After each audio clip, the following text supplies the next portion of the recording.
Slurp it, it's thumbs up.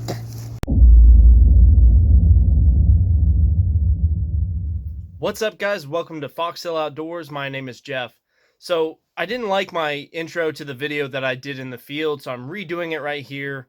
Hopefully it's a little bit better for you guys. But before we do anything else, make sure you check out Okfuskee Outdoors. I'll put a link to his channel in the description of this video. He's the guy that gave me the idea for this video, so thank you so much, Okfuskee. He's a great friend of the channel, so make sure you guys support him if you're not already. Also, make sure you stick around to the end of this video for an important announcement. Thanks, guys. Hope you enjoy. Okay, so the number one thing you need to film your own hunts is obviously a main camera. For me, I run the Canon XA30. It's a great camera, it has a lot of features to it. And for me, something that's a necessity is the shotgun microphone. So the second most important thing to filming your own hunts is having a quality tripod. In the past, I've ran really cheap tripods and they tend to break and, you know, they just don't withstand the test of time. This one here, it's not super expensive, but it is a very nice tripod. It's aluminum and it's Coleman. I don't know the exact model number or anything like that, but it does have the pivoting 360 ball head. So the third must-have, in my opinion, to film your own hunts is you need a lant controller. This one is the VZ Rock VariZoom. I really like this one. You can slowly zoom out or zoom in. You can adjust the focus.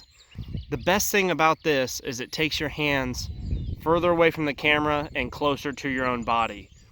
The other nice feature on this is if I hold this on button here while my camera is turned on, it'll actually shut my camera off.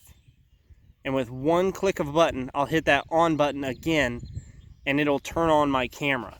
So that single push button power is very, very handy. You know, typically if you want to turn the camera on and off, you're going to have to come all the way up here on top of your camera. And if you have a bird on its way into you, or you hear one gobble, you want to quickly be able to turn that camera back on. And that's the other reason why I really like the lant controller, this model particular. For me, something that's not necessarily, you know, a necessity to film your own hunts, but it's always nice to have, is having a secondary camera. For me, I'm running the GoPro Hero 3 Plus. It's a decent camera. I've had it for many, many years. It's, you know, it gets the job done. It's not the highest quality, nothing compared to our main camera. It's just a nice secondary camera to get a shot of the hunter while getting film of the animal that you're hunting, in this case, a turkey. Okay, so that's our basic setup, right? Tripod, main camera, shotgun microphone, lant controller, and a secondary camera.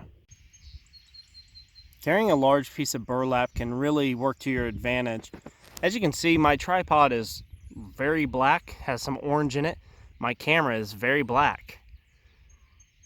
Shotgun mic, GoPro, all of it, it's black. Black really stands out in the woods as opposed to, you know, a pattern that's broken up by this burlap. So let me show you this. Again, that's our camera, our setup. Now watch it with the burlap. So here's our setup with the burlap on it. As you can see, that burlap folds really nicely around the camera. I didn't move anything. I did not move that GoPro. I just kind of draped that burlap around it.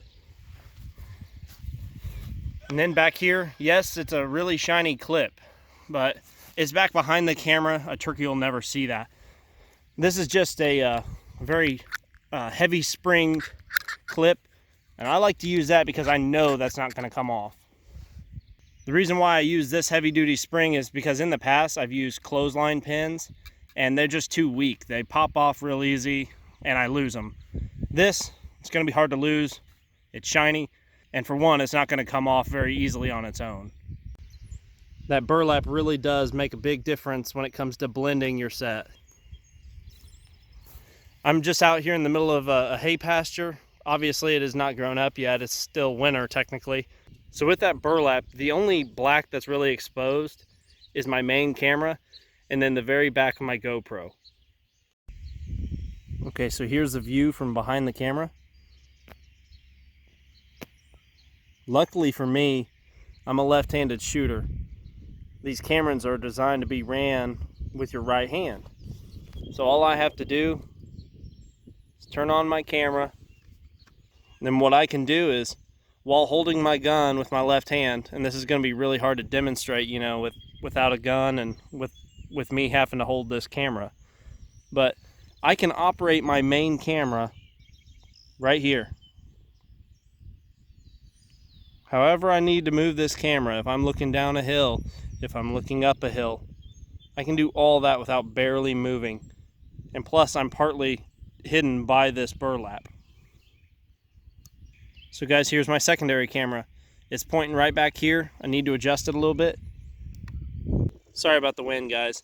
But with my secondary camera right here, I can reach this camera and turn it on without having to lean forward in my setup. I'm that close. You can see my right knee right here. It's literally right next to my tripod. That's the advantage of being a left-handed shooter. So one thing that's really important that a lot of people seem to forget about is making sure that they have a way of keeping their camera charged. So for me on my main camera, I'm running an extended battery, and I have 3 batteries total for this setup.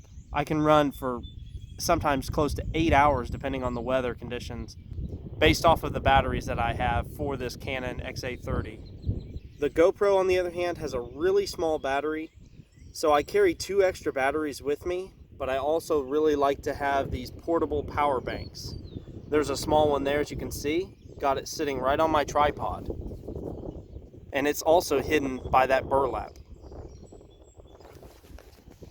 Down here I have a secondary battery bank. This thing is huge. This one can charge my phone almost 3 times. Not sure the brand on it, but I bought it from the dollar store. I think it was like 30 bucks.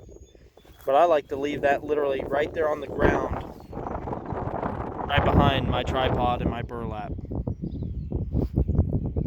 So thank you guys so much for watching this episode of Foxtail Outdoors. Okfuskee and anybody else, I hope you guys found this useful. This is my particular setup. It works for me as a left-handed shooter. I really like this setup. It's super convenient. I barely have to move. Again, I'm sorry if the wind has been bad. It's decided to gust right now. It's gusting crazy, but really guys, it's a very simple setup. The most important thing you guys need to know about filming your hunts is don't waste your money on big expensive cameras. You can buy high quality cameras for much less than what I've paid for my setup. I wish I had done more research before I got started. You know, I don't need a $1,700 camera. I could have gotten away with a $500 or $600 camera instead of spending that much extra money. So if you guys have any more questions about my setup, make sure to ask me in the comments. I think I covered basically everything that I find important. So again, thank you guys so much for watching this episode of Foxtail Outdoors. Whoa, hold up there. Forgot to do a little shameless self-promotion. Guys, I'm giving away this Alps Outdoors Grand Slam turkey hunting vest. It's in Mossy Oak Obsession. It's got a kickstand. As you guys could see, I'm sitting out here in the middle of a field. I don't have to lean up against a tree. This is the best turkey hunting vest I've ever had, and I'm giving it away to one of you guys, one of my subscribers. So make sure you check out this video right here, subscribe to the channel, comment on that video, hit that like button, make sure to share it with your friends. We are so close to hitting 500 subscribers, guys. As soon as we hit 500 subscribers, we're gonna do a live video giving away this turkey hunting vest. So again, thank you guys so much for watching this episode of Foxtail Outdoors. My name is Jeff. Hope you guys have a good one. Peace out.